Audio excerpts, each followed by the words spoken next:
Dear students, welcome to Business Studies class. കഴിഞ്ഞ ക്ലാസ്സിൽ നമ്മൾ പാർട്ട്ണർഷിപ്പ് എന്താണെന്ന് പഠിച്ചു. അതിന്റെ മീനിങ്, ഫീച്ചേഴ്സ്, അതുപോലെ മെറിറ്റ്സ്, ഡിമെറിറ്റ്സ് ഒക്കെ നമ്മൾ പഠിച്ചു.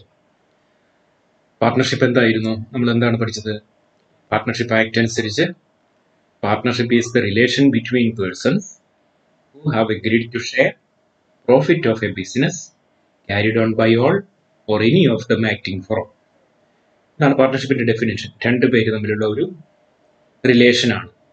എന്തിനു വേണ്ടിയുള്ളതാണ്? ഒരു ബിസിനസ് കണ്ടക്ട് ചെയ്യാനും അതിന്റെ ലാഭം ഷെയർ ചെയ്യാനും വേണ്ടി രണ്ട് വ്യക്തികൾ തമ്മിൽ മിനിമം രണ്ട് പേരാണ് വേണ്ടത്. അവർ തമ്മിലുള്ള ഒരു എഗ്രിമെന്റിന്റെ ബേസിൽ ഒരു ബിസിനസ് കണ്ടക്ട് ചെയ്യുന്നുണ്ടെങ്കിൽ അതിനെ നമ്മൾ പാർട്ട്ണർഷിപ്പ് എന്ന് പറയുന്നു. അപ്പൊ ഇന്നത്തെ ക്ലാസ്സിൽ നമ്മൾ പഠിക്കുന്നത് വ്യത്യസ്ത തരത്തിലുള്ള പാർട്ട്നേഴ്സിനെ കുറിച്ചാണ്. Types of partners. അതില് ഒന്നാമത്തെ പാർട്ട്ണർ ആക്റ്റീവ് പാർട്ട്നേഴ്സ് ആണ്. ആക്റ്റീവ്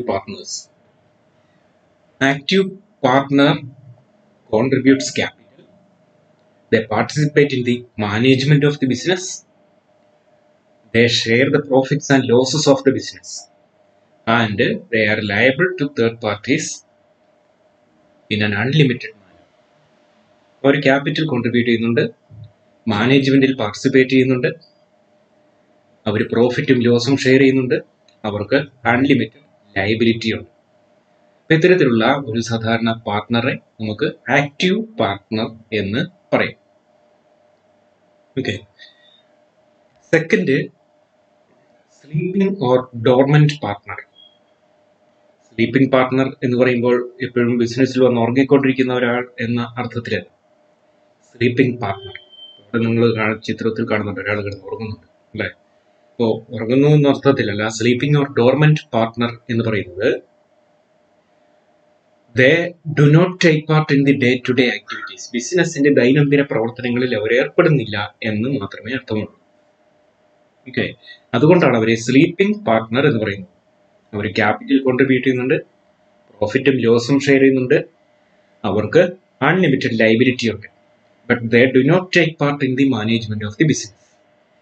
മാനേജ്മെന്റിൽ പങ്കെടുക്കുന്നില്ല, ബിസിനസിന്റെ ദൈനംദിന പ്രവർത്തനങ്ങളിൽ ഏർപ്പെടുന്നില്ല എന്നതുകൊണ്ടാണ് അവരെ സ്ലീപ്പിംഗ് അല്ലെങ്കിൽ ഡോർമെന്റ് പാർട്ട്ണർ എന്ന് പറയുന്നത്.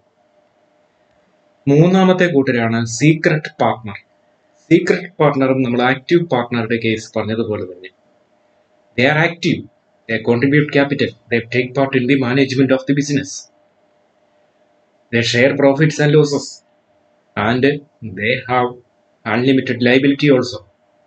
പക്ഷെ വ്യത്യാസം ഇതാണ്, their association with the firm is not known to the public. പബ്ലിക്കിന് അറിയില്ല ഇദ്ദേഹം ആ പാർട്ട്ണർഷിപ്പ് ബിസിനസ്സിലെ ഒരു പാർട്ട്ണറാണ് എന്ന കാര്യം പബ്ലിക്കിന് അറിയില്ല. അപ്പൊ അതുകൊണ്ടാണ് ഇദ്ദേഹത്തെ സീക്രട്ട് പാർട്ട്ണർ എന്ന് പറയുന്നത്. എല്ലാ കാര്യത്തിലും ഈ പാർട്ട്ണർ മറ്റ് ആക്റ്റീവ് പാർട്ട്നേഴ്സിനെ പോലെ തന്നെയാണ്. A secret partner is one whose association with the firm is unknown to the general public. പബ്ലിക്കിന് അറിയില്ല ഇയാൾ പാർട്ട്ണർ ആണ് കഴിഞ്ഞു. ഓക്കെ. അതുകൊണ്ടാണ് ഇയാളെ സീക്രട്ട് പാർട്ട്ണർ എന്ന് വിളിക്കുന്നത്. Next, nominal partner. Some well known persons, ഒരു ലൊക്കാലിറ്റിയിലോ അല്ലെങ്കിൽ മറ്റ് ഏരിയസിലോ ഒക്കെ പ്രശസ്തരായ ചില ആളുകൾ, അവരുടെ പേര് ഒരു ബിസിനസ്സിന് ഉപയോഗിക്കാൻ അനുവദിക്കാം. ഒരു പാർട്ട്ണർഷിപ്പ് ബിസിനസ്സിൽ ഇങ്ങനെ തന്റെ പേര് ഉപയോഗിക്കാൻ അനുവദിക്കുന്ന ഒരു വ്യക്തിയെയാണ് നോമിനൽ പാർട്ട്ണർ എന്ന് പറയുന്നത്. ഈ നോമിനൽ പാർട്ട്ണർ ക്യാപിറ്റൽ കോൺട്രിബ്യൂട്ട് ചെയ്യുന്നില്ല, ബിസിനസിന്റെ പ്രോഫിറ്റും ലോസും ഒന്നും ഷെയർ ചെയ്യുന്നില്ല, ബിസിനസിന്റെ മാനേജ്മെന്റിൽ പങ്കെടുക്കുന്നില്ല. ഓക്കെ, ഇതൊന്നും ചെയ്യുന്നില്ല. ആ പേര് ഉപയോഗിക്കാൻ അനുവദിക്കുന്നു എന്ന് മാത്രമേ ഉള്ളൂ. പക്ഷെ ഈ നോമിനൽ പാർട്ട്ണറും പബ്ലിക്കിനോട് ലയബിൾ ആണ്.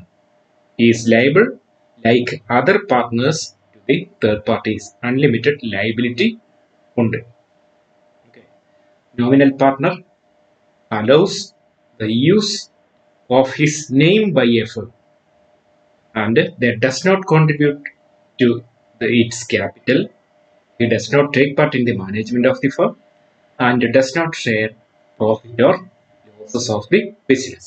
But he is liable like other partners to the third parties. Okay, ഇതാണ് nominal partner. Next, a partner by estoppel. Partner by estoppel എന്ന് പറഞ്ഞാൽ ചില പൊങ്ങച്ചക്കാരൊക്കെ നല്ല പ്രശസ്തമായ ഒരു പാർട്ട്ണർഷിപ്പ് ബിസിനസ് ഉണ്ടെങ്കിൽ, അടുത്ത ലൊക്കാലിറ്റിയിലൊക്കെ ഉണ്ടെങ്കിൽ, ഇയാൾ കാണുന്നവരോട് പറയും ഞാൻ ആ ബിസിനസ്സിലെ പാർട്ട്ണറാണ്, വേണമെങ്കിൽ എപ്പോഴും അവിടെ പോവുകയും ചെയ്യും. ഓക്കെ, ഇങ്ങനെ സ്വയം ഒരു ബിസിനസ്സിലെ പാർട്ട്ണറാണ് എന്ന് പറഞ്ഞ് നടക്കുന്ന ഒരു വ്യക്തിയെ നമുക്ക് പാർട്ട്ണർ ബൈ എസ്റ്റോപ്പൽ എന്ന് പറയും. A person is considered a partner by estoppel if through his own initiative, conduct or behavior gives an impression to others that he is a partner of the firm. അതിങ്ങനെ പൊങ്ങച്ചത്തിന് പറഞ്ഞു നടക്കുന്നതുമാകാം, അല്ലെങ്കിൽ ഇയാളുടെ പെരുമാറ്റം കൊണ്ട് മറ്റുള്ളവർക്ക് തോന്നുന്നതുമാകാം. ഇയാൾ പറയുന്നില്ല പാർട്ട്ണർ ആണെന്നോ അല്ലെന്നോ ഒന്നും പറയുന്നില്ല, പക്ഷെ ഇയാളുടെ ബിഹേവിയർ കൊണ്ട് മറ്റുള്ളവർ വിചാരിക്കുന്നു ഇയാൾ അവിടുത്തെ പാർട്ട്ണറാണ്, ഇയാളത് നിഷേധിക്കുന്നുമില്ല. ഇങ്ങനെ ഒരു പേഴ്സൺ ക്യാപിറ്റലൊന്നും കോൺട്രിബ്യൂട്ട് ചെയ്യുന്നില്ല, നമുക്കറിയാം. അയാൾ ഇങ്ങനെ പൊങ്ങച്ചം പറയുന്നു, അല്ലെങ്കിൽ മറ്റുള്ളവർ അങ്ങനെ എന്തെങ്കിലും വിചാരിച്ചോട്ടെ എന്ന് ഭാവിക്കുന്നു, മറ്റുള്ളവർ എന്തെങ്കിലും വിചാരിച്ചോട്ടെ നമുക്ക് എന്താ എന്ന് ചിന്തിക്കുന്ന ഒരു വ്യക്തിയാണെങ്കിൽ, അപ്പോൾ ഒരു പാർട്ട്ണറാണ് എന്ന് മറ്റുള്ളവർ വിചാരിക്കുന്നു, അപ്പോൾ അത് അങ്ങനെ ആയിക്കോട്ടെ എന്ന് വിചാരിക്കുന്ന ഒരു വ്യക്തി. അപ്പോൾ ഇത്തരം ഒരു വ്യക്തിയാണ് പാർട്ട്ണർ ബൈ എസ്റ്റോപ്പൽ. പക്ഷെ ഇയാൾ ക്യാപിറ്റൽ കോൺട്രിബ്യൂട്ട് ചെയ്യുന്നില്ല, മാനേജ്മെന്റിൽ പങ്കെടുക്കുന്നില്ല, പ്രോഫിറ്റും ലോസും ഒന്നും ഷെയർ ചെയ്യുന്നില്ല. But he will be held liable for the debts of the firm. ബിസിനസിന്റെ കടത്തിന് ഇയാളും ഉത്തരവാദിയാകും. കാരണം in the eyes of the public they are considered as partners. Okay, അപ്പോൾ ഇതുകൊണ്ടാണ് നമുക്ക് പത്രങ്ങളിലൊക്കെ ചിലപ്പോൾ കാണും, എനിക്ക് ഈ ബിസിനസ്സുമായി യാതൊരു ബന്ധവുമില്ല എന്ന് പ്രഖ്യാപിക്കുന്നു എന്ന് പറഞ്ഞ് ചില വ്യക്തികൾക്ക് പരസ്യം കൊടുക്കാറുണ്ട്. ഓക്കെ, അപ്പൊ അങ്ങനെ ഈ ബിസിനസ്സുമായി ബന്ധമില്ല, ഇവിടുത്തെ പാർട്ട്ണർ അല്ല എന്ന് ഇദ്ദേഹം നിഷേധിക്കേണ്ടതാണ്. അങ്ങനെ നിഷേധിക്കാത്തിടത്തോളം കാലം ഇയാളെ നമുക്ക് ഒരു പാർട്ട്ണർ ബൈ എസ്റ്റോപ്പൽ എന്ന് പറയാം. ഇദ്ദേഹത്തിന് ലയബിലിറ്റി ഉണ്ട്, അൺലിമിറ്റഡ് ലയബിലിറ്റി ഉണ്ട്. ഇതാണ് partner by estoppel. By his own behaviour or conduct he gives an impression that he is a partner in a business. ഒരു പാർട്ട്ണർഷിപ്പ് ബിസിനസ്സിലെ പാർട്ട്ണർ ആണ് എന്ന ഒരു ഇംപ്രഷൻ ക്രിയേറ്റ് ചെയ്യത്തക്ക രീതിയിൽ പെരുമാറുകയോ സംസാരിക്കുകയോ ചെയ്യുന്ന ഒരു വ്യക്തിയാണ് പാർട്ട്ണർ ബൈ എസ്റ്റോപ്പൽ എന്ന് പറയുന്നത്. Next, partner by holding out. Partner by holding out is a person who though is not a partner in a firm but knowingly allows himself to be represented as a partner in a firm. നമ്മൾ partner by estoppel പറഞ്ഞത് ഒരാളുടെ സ്വന്തം പ്രവൃത്തി കൊണ്ട് അയാൾ പാർട്ട്ണറാണ് എന്ന് മറ്റുള്ളവർക്ക് തോന്നൽ ഉണ്ടാക്കുകയാണ്. ഇവിടെ അങ്ങനെയല്ല, മറ്റുള്ളവർ വിചാരിക്കുന്നു ഇയാളൊരു പാർട്ട്ണറാണ് എന്ന്. Okay, the other people think that he is also a partner in a business. Then this person allows himself to be represented as a partner. ഒരു പാർട്ട്ണർ ആണ് എന്നും മറ്റുള്ളവർ വിചാരിക്കുന്നത് അത് ഇയാൾ അനുവദിക്കുന്നു. ശരി, അങ്ങനെ ആയിക്കോട്ടെ. He does not contribute capital, he does not take part in management, he does not share profits and losses. But he has unlimited liability towards the outside creditors. Partner is held liable to the third parties for the debts of the firm. Okay, ഇതാണ് വ്യത്യസ്ത തരത്തിലുള്ള partners. Okay, next, types of partnerships. പാർട്ട്ണർഷിപ്പിനെ നമുക്ക് രണ്ട് തരത്തിൽ classify ചെയ്യാം. ഒന്ന് on the basis of duration, രണ്ട് on the basis of liability. ഡ്യൂറേഷന്റെ ബേസിൽ പാർട്ട്ണർഷിപ്പിനെ രണ്ടായിട്ട് തിരിക്കാം. ഒന്ന് പാർട്ട്ണർഷിപ്പ് അറ്റ് വിൽ, രണ്ട് particular partnership. On the basis of liability, partnerships are classified into two: general partnership and limited partnership. Let's take the first one, partnership at will. These partnerships are created at the will of the partners, and these partnerships can be terminated by any partner by just giving a notice of withdrawal from partnership. അപ്പോൾ ഇത് form ചെയ്യുന്നത് partners തമ്മിലുള്ള agreement അനുസരിച്ചാണ്. അതുപോലെ ഈ partnership ഏതെങ്കിലും ഒരു partner notice കൊടുക്കുന്നു, പാർട്ട്ണർഷിപ്പിൽ നിന്ന് ഞാൻ പിൻവലിയുന്നു, എന്റെ ക്യാപിറ്റൽ എല്ലാം എന്റെ ഷെയറും തിരിച്ചു തരണം എന്ന് പറഞ്ഞൊരു റിക്വസ്റ്റ്, ഒരു നോട്ടീസ് കൊടുത്താൽ ആ പാർട്ട്ണർഷിപ്പ് ഡിസോൾവ് ചെയ്യും.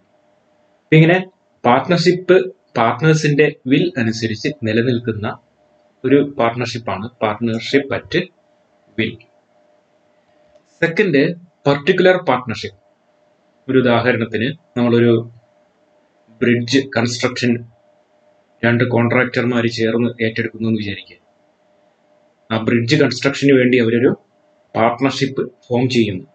ഒരു റെയിൽവേ ഓവർ ബ്രിഡ്ജോ അല്ലെങ്കിൽ റോഡ് ബ്രിഡ്ജോ എന്തെങ്കിലും ഒരു ബ്രിഡ്ജ്, അതിനുവേണ്ടി അവരൊരു 2 കോൺട്രാക്ടർമാർ ചേർന്ന് ഒരു പാർട്ട്ണർഷിപ്പ് ഫോം ചെയ്യുന്നു. അപ്പോൾ ആ പാർട്ട്ണർഷിപ്പിന്റെ കാലാവധി എത്ര കാലം അതിന് നിലനിൽക്കും? ആ ബ്രിഡ്ജ് കൺസ്ട്രക്ഷൻ കഴിയുന്നത് വരെ മാത്രമേ അത് നിലനിൽക്കുകയുള്ളൂ.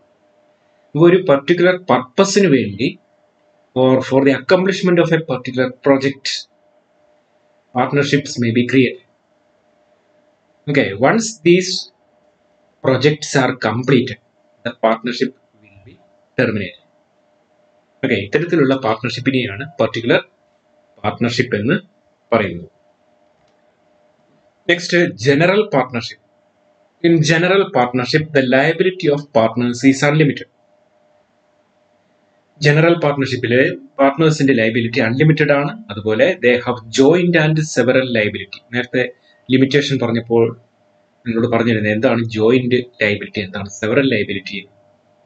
പാർട്ട്നേഴ്സ് ആർ ജോയിന്റ്ലി ലയബിൾ, അതായത് അവര് കടം വീട്ടാൻ എല്ലാവർക്കും തുല്യമായ അവരുടെ പ്രോഫിറ്റ് ഷെയറിംഗ് റേഷ്യോയ്ക്കൊക്കെ ആനുപാതികമായിട്ട് അവരുടെ പേഴ്സണൽ പ്രോപ്പർട്ടിയിൽ നിന്ന് എല്ലാ പാർട്ട്നേഴ്സും കോൺട്രിബ്യൂട്ട് ചെയ്യണം. അതാണ് ജോയിന്റ് ലയബിലിറ്റി എന്ന് പറയുന്നത്.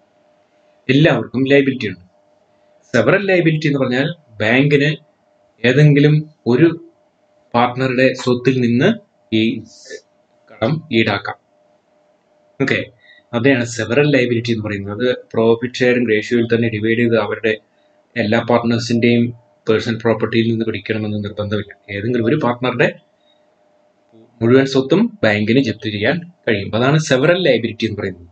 So partners have joint and several liability, unlimited ലയബിലിറ്റിയാണ്.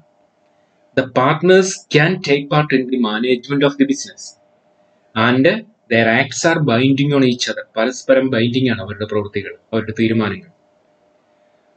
The registration of this firm is optional. ഇത് രജിസ്റ്റർ ചെയ്യണം നിർബന്ധമില്ല. പാർട്ട്ണർഷിപ്പ് ഡീഡ് എഴുതി തയ്യാറാക്കണമെന്നും നിർബന്ധമില്ല.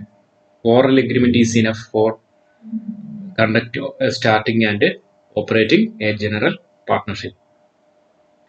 Next, the last one, limited partnership. LLP എന്നും പറയും, limited liability partnership.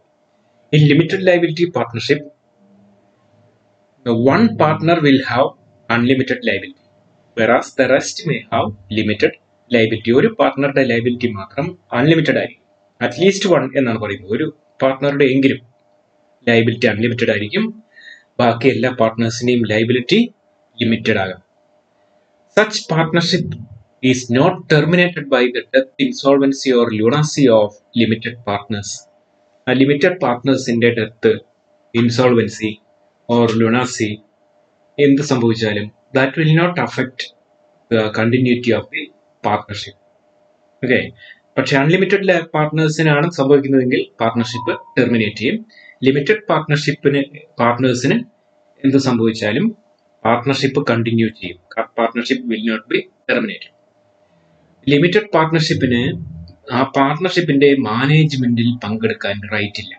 U don't have right in the participation of management of the business. ഇത്തരത്തിലുള്ള partnership register ചെയ്യണം എന്നത് കമ്പൽസറിയാണ്. Registration of such partnership is compulsory. Okay, ഇപ്പൊ limited പാർട്ട്ണർഷിപ്പില് ഒരു പാർട്ട്ണറുടെ എങ്കിലും ലയബിലിറ്റി ലിമിറ്റഡ് ആയിരിക്കണം. ഓക്കെ, അൺലിമിറ്റഡ് ആയിരിക്കണം. ഒരു പാർട്ട്ണറുടെ എങ്കിലും ലയബിലിറ്റി അൺലിമിറ്റഡ് ആയിരിക്കും. The liability of all other partners can be limited. ഇനി ലിമിറ്റഡ് പാർട്ട്നേഴ്സിന്റെ ഡെത്ത്, ഇൻസോൾവൻസി, ലുണാസി ഇതൊന്നും പാർട്ട്ണർഷിപ്പിന്റെ കണ്ടിന്യൂറ്റിയെ അഫക്റ്റ് ചെയ്യുന്നില്ല. മറ്റൊരു പ്രത്യേകത, limited partners cannot participate in the management of the business. ബിസിനസിന്റെ മാനേജ്മെന്റിൽ പങ്കെടുക്കാൻ ലിമിറ്റഡ് പാർട്ട്നേഴ്സിന് റൈറ്റ് ഇല്ല. അടുത്ത പ്രത്യേകത എന്താണ്? Registration of such partnership is compulsory. Limited partnership ആയിട്ട് രജിസ്റ്റർ ചെയ്യണം എന്നത് കമ്പൽസറി ആണ്. Okay, next partnership deed. നേരത്തെ പറഞ്ഞു പാർട്ട്ണർഷിപ്പ് എന്ന് പറയുന്നത് ഒരു റിലേഷൻ ആണ്. ഈ റിലേഷൻ ആ റിലേഷന്റെ ടേംസ് ആൻഡ് കണ്ടീഷൻസ് അത് എഴുതി ഒരു എഗ്രിമെന്റ് ആക്കിയിരിക്കണം.